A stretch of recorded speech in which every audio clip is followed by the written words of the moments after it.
بھائی ایمان کو کیسے مضبوط کریں؟ علم اور تقوی کو سامنے رکھ کر آپ ایمان کو مضبوط کر سکتے ہیں۔ ایک متقی عالم اللہ کی نظروں میں بہت ویلیویبل انسان ہے، کہ وہ متقی بھی ہے، پرہیزگار بھی ہے، گناہوں سے بھی بچتا ہے، اس کے اخلاق بھی ٹھیک ہیں، اور عالم بھی ہے، علم بھی ہے اس کے پاس، صحیح اور غلط کی پہچان بھی ہے اس کے پاس، اللہ کا تعلق بھی ہے اس کے پاس، وہی کو سمجھتا ہے، وہی کے علوم کو سمجھتا ہے۔ اگر اللہ رب العزت اس سے یہ کہہ رہے ہیں کہ الا بذکر اللہ تطمئن القلوب، کہ میرے بندے تیرے دلوں کا جو سکون ہے وہ میری یاد میں ہے، میرے سے جڑنے میں ہے، تو وہ متقی عالم اس کی ڈیپتھ کو تلاش کرتا ہے کہ کیا مطلب ہے اس چیز کا، یعنی کہ اگر میں اللہ رب العزت کے ساتھ جڑ جاؤں، یعنی کہ اگر میں اللہ رب العزت کے ساتھ اپنی زندگی گزاروں، تب جا کے میرے دل میں سکون آئے گا، اطمینان آئے گا۔ تو یہ والی سچویشنز، تو پھر وہ اس کی کوشش کرے گا، اور تقوی کوشش پہ لاتا ہے انسان کو۔ تقوی انسان کو ان چیزوں سے دور رکھتا ہے جو اللہ اور اس کے درمیان تعلق کو کمزور کرتے ہیں، جیسے کہ بدنظری، جیسے کہ تنہائیوں میں گناہ کرنا، جیسے کہ لوگوں سے جھوٹ بولنا، جیسے کہ دنیا کے لیے آخرت کو پیچھے کر دینا، جیسے کہ اللہ رب العزت کو سم ٹائم اگنور کرنا۔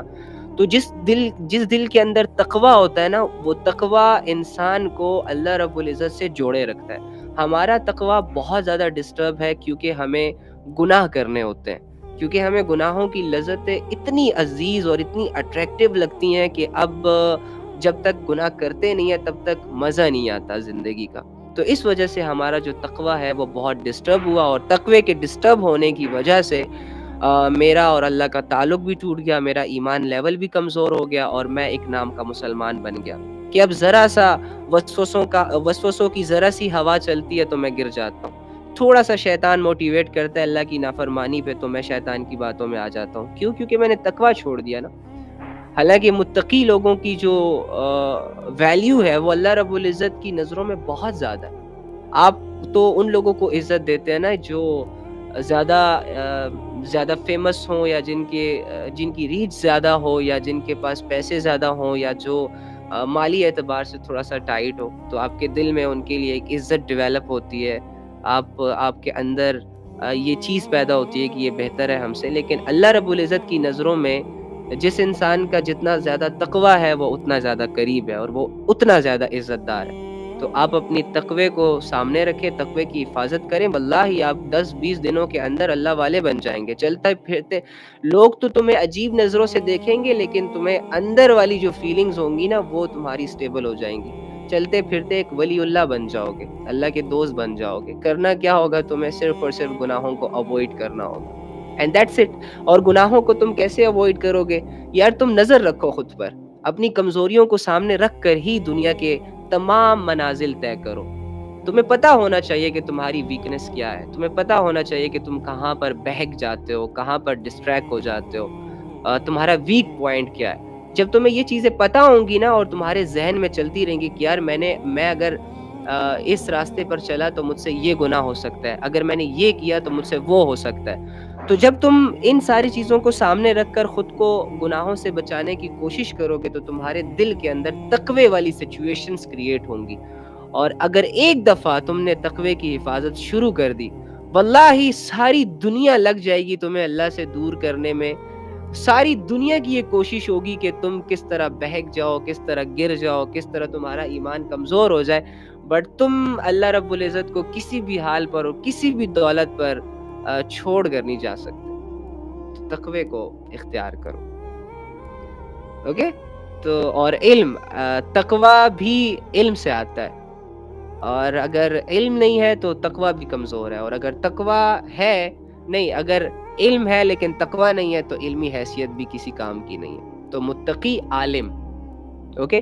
متقی عالم سے مراد یہ نہیں ہے کہ کوئی بندہ 6-7 سال تک علم حاصل کرے گا اور پھر 20 سال تک وہ تقوی کی کلاسیں لے گا تب جا کے وہ متقی عالم کہلائے گا۔ نو، آپ بھی متقی عالم بن سکتے ہیں۔ جتنا علم آپ کے پاس موجود ہے، جو حلال حرام آپ کو پتا ہے، بس اس پر عمل کریں، عمل اللہ رب العزت کی رضا اس سے حاصل کریں، اینڈ دیٹس اٹ۔ آپ متقی عالم۔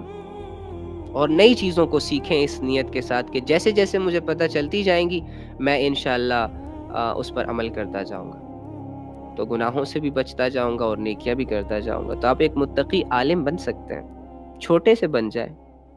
اللہ رب العزت تو وہ کہتے ہیں نا، اللہ رب العزت جب ایک انسان ایک گناہ کرتا ہے تو اس کی برائی، اس کی ایک ہی برائی لکھی جاتی ہے، اور جب کوئی انسان ایک نیکی کرتا ہے تو اللہ رب العزت اس کو 10 سے ملٹیپلائی کر دیتے ہیں.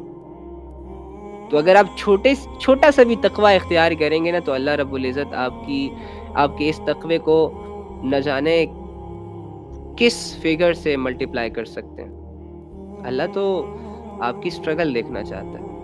اللہ تو صرف آپ کی نیت پہ فیصلے کرتا ہے کہ تمہارا دل کس طرف جانا چاہ رہا ہے، تم کیا کرنا چاہتے ہو ایکچوئل میں.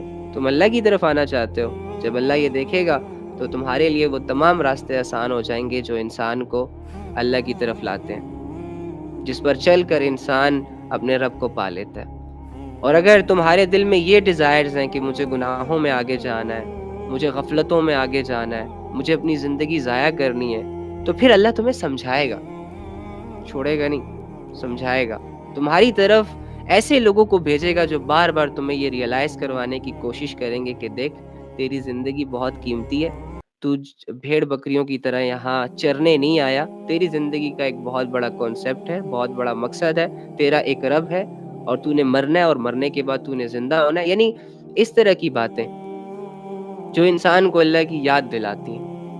بار بار لوگ تمہارے سامنے آ کر اس طرح کی باتیں کر کے تمہیں اللہ کی یاد دلائیں گے، اور وہ اللہ کی توفیق سے، اللہ کی وجہ سے وہ اللہ کا پیغام آپ تک لائیں گے. کیوں؟ کیونکہ اللہ رب العزت تم تو نہیں چاہتے کہ اللہ کی طرف آؤ، لیکن اللہ یہ چاہ رہا ہے کہ تم اس کی طرف آ جاؤ. تو اللہ پھر یہ کریں گے.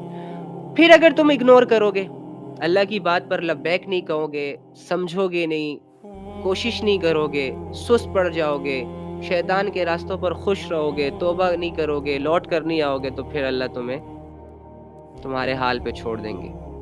قرآن کی ایک آیت کا مفہوم اس دن میں پڑھ رہا تھا، یقین کرو سارا دن یہ آیت میرے ذہن میں گھومتی رہی، اور مجھے اس کے الفاظ اللہ کمی کو تائی معاف کرے صحیح طریقے سے یاد نہیں آ رہی، چونکہ میں نے صرف سنا ہی تھا. تو فرماتے ہیں کہ جو اللہ کو بھول جاتے ہیں نا،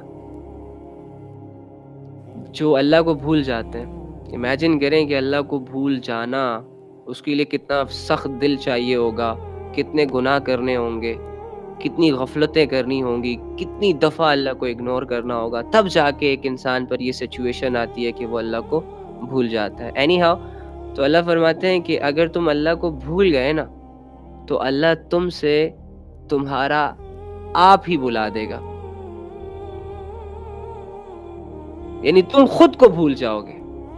جو اللہ کو بھول جاتے ہیں اللہ ان سے ان کا اپنا آپ بھلا دیتے ہیں. تو جو ایسے لوگ اس کرائیٹیریا کے ساتھ زندگی گزارتے ہیں، پھر اللہ رب العزت اپنے نام کی غیرت اس انسان کے دل سے چھین لیتے ہیں. پھر اللہ رب العزت اسے اس بندے کو اپنی چوائس کے حوالے کر دیتے ہیں کہ اوکے فائن، تم خوش ہو شیطان کے ساتھ، اوکے فائن، تمہیں دوزخ بنانی ہے، اوکے فائن، تم میرے بلانے پر بھی تم میری طرف نہیں آ رہے، میرے سمجھانے پہ بھی تم نہیں سمجھ رہے، تمہیں اتنا پاگل کر دیا گناہوں نے، تم اتنے غلام ہو گئے اور نفس اور ہوس کے، تمہیں اتنے اچھے لگ گئے یہ گناہ اور اس سے ملنے والی لذتیں اور یہ دنیا کی اٹریکشن اور یہ دنیا کے سو کولڈ بت. تو کہ فائن، اگر تم نے انہی کی بندگی کا سوچ لیا تو جاؤ. پھر اللہ رب العزت ایسے انسان کو ڈھیل دے دیتے ہیں، چھوڑ دیتے ہیں. اب لیکن اس کا یہ مطلب نہیں ہے کہ یہ انسان اب اللہ کی طرف واپس نہیں آ سکتا، یہ بھی آ سکتا ہے، لیکن ضروری یہ ہے کہ وہ سوچے، ارادہ کرے. ارادہ نہیں کرو گے، سوچو گے نہیں، حامی نہیں بھرو گے، تو کیسے آؤ گے اللہ کی طرف؟ کیسے کرو گے اپنے رب کی تعریف؟ کیسے کرو گے اپنے رب کی عبادت؟ کیسے اپنے دن اور رات اپنے اللہ سے جوڑو گے؟ ورنہ تو یہ زندگی تو ضائع ہو جاتی. اسی طرح اگر کوئی انسان نماز نہیں پڑھ رہا، لیٹ سپوز اگر وہ نماز نہیں پڑھ رہا، اگر وہ علم نہیں حاصل کر رہا، اگر وہ اللہ کو یاد نہیں کر رہا، اگر وہ اچھائیوں کی طرف قدم نہیں بڑھا رہا، تو وہ کچھ نہ کچھ تو کر رہا ہوگا نا. اس کا یہ مطلب تو نہیں ہے کہ وہ بیڈ پر بس لیٹا ہی لیٹا اپنی ساری زندگی گزار دے گا. کچھ کسی نہ کسی ایکٹیویٹی میں تو وہ انوالو ہوگا. تو اگر اللہ سے جڑی ایکٹیویٹیز میں وہ انوالو نہیں ہے تو دوسرا آپشن تو پھر شیطان ہی ہے. بے حیائیوں کا میدان بھی گرم ہے, گناہوں کے بازار بھی سجے ہوئے ہیں, پھر ڈیفینیٹلی ادھر جائے گا. یا تو آپ نیکی کرو گے یا آپ گناہ کرو گے, یا آپ اللہ کی مانو گے یا کسی اور کی مانو گے, یا آپ کو جنت ملے گی یا آپ دوزخ کے لائق ہو جاؤ گے. تو یہ سمپل سا کرائیٹیریا. تو اپنے ٹائم کو یوٹیلائز کریں, جو بھی فری ٹائم آپ کے پاس ہوتا ہے اس میں نئی نئی چیزیں سیکھیں, اپنی غلطیوں کو, اپنی کمی کوتاہیوں کو سامنے رکھ کر اس کے بارے میں سوچا کریں کہ یار میں ایک گناہ 20 سال سے کر رہا ہوں, 10 سال سے کر رہا ہوں, یہ کمی ہے, یہ کوتاہی ہے, یہ سستی ہے جو میرے اندر 20 سالوں سے پائی جاتی ہے, میں نے اسے ختم کرنا ہے, میں نے اس سے دور نکلنا ہے, میں نے اس قید سے آزاد ہونا ہے, تو میں کیسے کروں؟ تو پلاننگز کریں. اس پلاننگز میں اگر آپ کو مہینہ لگتا ہے کوئی بات نہیں, وہ مہینہ آپ کی عبادت میں کاؤنٹ ہوگا کہ کم سے کم ایک برائی سے نکلنے کی پلاننگز تو کر رہے ہو. نکلے نہیں ہو لیکن کر تو رہے ہو. انما الاعمال بالنیات, اعمال کا دار و مدار نیتوں پر ہے. تم اسی لیے محنت کر رہے ہو کہ اگر تم نکل آئے تو تم نیکیاں کرو گے. تو جب سے تم نے سوچنا سٹارٹ کیا تمہارے اعمال نامے میں نیکیاں لکھنا شروع ہو گئیں. اور پھر جب تم وہ عمل کرو گے, جب تم واقعی میں اللہ رب العزت کے لیے اس کی محبت میں اس کی عطاؤں کو سامنے رکھ کر اس کے ڈر اور اس کے خوف کی وجہ سے جب گناہ چھوڑو گے تو اللہ تم سے محبت کر لے گا. ہاں, اللہ کو وہ انسان بڑا محبوب ہے جو بن دیکھے اس کی طرف آتا ہے, واللہ. اور اللہ ایسے انسان کو نہیں چھوڑتا. آپ امیجن بھی نہیں کر سکتے کہ اگر کوئی انسان صرف یہ سوچ لینا کہ اللہ میں آپ کی طرف آنا چاہتا ہوں, بے شک یہ عبادت نہیں کر رہا, اس کی زندگی پراپر طریقے سے مینٹین نہیں ہے, لیکن چونکہ اس نے حامی بھر لی دل سے اور کہہ دیا اللہ کو کہ اللہ میں آپ کی ٹیم کو جوائن کرنا چاہتا ہوں, میں آپ کی طرف آنا چاہتا ہوں, تو اللہ تو ایسے لوگوں کو ضائع نہیں کرتا. اللہ نے یہ کہا ہوا ہے کہ جو لوگ میری طرف آنا چاہیں گے شیطان کا اس پر کوئی زور نہیں چل سکے گا. ہاں, جو شیطان کی طرف جانا چاہیں گے تو پھر شیطان سے اور اس کی فوج سے میں تو جہنم کو بھر دوں گا. تو اللہ تو ہمارا دوست ہے, ہمیں گمراہیوں سے نکالتا ہے, اندھیروں سے نکالتا ہے, کفر سے نکالتا ہے, گناہوں سے نکالتا ہے. یار سب سے بڑی بات یہ اللہ ہم سے محبت کرتے ہیں, اسی وجہ سے تو ہماری ہر خطا کو معاف کر دیتے ہیں, اسی وجہ سے تو وہ ہم سے اسی وجہ سے تو وہ ہمارے سارے گناہوں کو معاف کر دیتے ہیں. وہ گناہ جس کو کرنے کے بعد ہم یہ سوچ لیتے ہیں کہ یار یہ معاف نہیں ہوں گے کیونکہ وہ اتنے بڑے لیول کے گناہ ہوتے ہیں, وہ گناہ جس کو کرنے کے بعد اپنے ہاتھوں سے کرتے ہیں اور پھر خود ہی مایوس ہو جاتے ہیں, اپنے اوپر فتویٰ لگا دیتے ہیں کہ او ہو اب تو میرا دی اینڈ ہے, اب تو میری آخرت بگڑ گئی ہے. یعنی اس لیول کا گناہ ہم کرتے ہیں, پھر مایوس بھی ہوتے ہیں اور اللہ انہی گناہوں کو معاف کرتا ہے. تو اس کا مطلب کیا ہوا کہ اللہ ہمیں ہم سے بھی زیادہ محبت کرتا ہے, اللہ ہمیں ہم سے بھی زیادہ اچھے طریقے سے جانتا ہے, اور وہ اللہ اس سے دل نہیں لگ رہا آج کل, اس اللہ کو پکارنے کا دل نہیں کر رہا, اس اللہ کے ساتھ ٹائم سپینڈ کرنے کا دل نہیں کر رہا, اس اللہ کو سمجھنے کا دل نہیں کر رہا. تو کتنی بری بات ہے نا. پھر تو ہمیں شیطان لے جائے گا اپنے ساتھ. تو شیطان اگر ہمیں لے گیا تو ٹھیک ہے, ہماری دنیا تھوڑی سی رونقوں اور شہرتوں میں گزر جائے گی, ٹھیک ہے ہماری عزتوں کو 2-4 چاند لگ جائیں گے, چاند ستارے لگ جائیں گے, ٹھیک ہے 10-20 لوگ ہم سے متاثر ہو جائیں گے اور ہمارے لیے بینیفیشری ثابت ہوں گے, ہمیں گھر بھی مل جائے گا, ہمیں پلاٹ بھی مل جائے گا, ہمیں گاڑی بھی مل جائے گی اور نئے چہرے بھی مل جائیں گے, محبتیں بھی قبول ہو جائیں گی.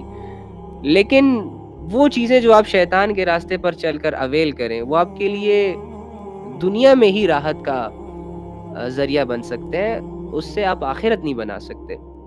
تو اگر اللہ کے راستے پہ آپ چل رہے ہیں اور آپ کو دولتیں مل رہی ہیں تو خوب سمیٹو, خوب کھاؤ پیو, لوگوں کو بھی کھلاؤ, خود بھی کھاؤ, مزے کرو.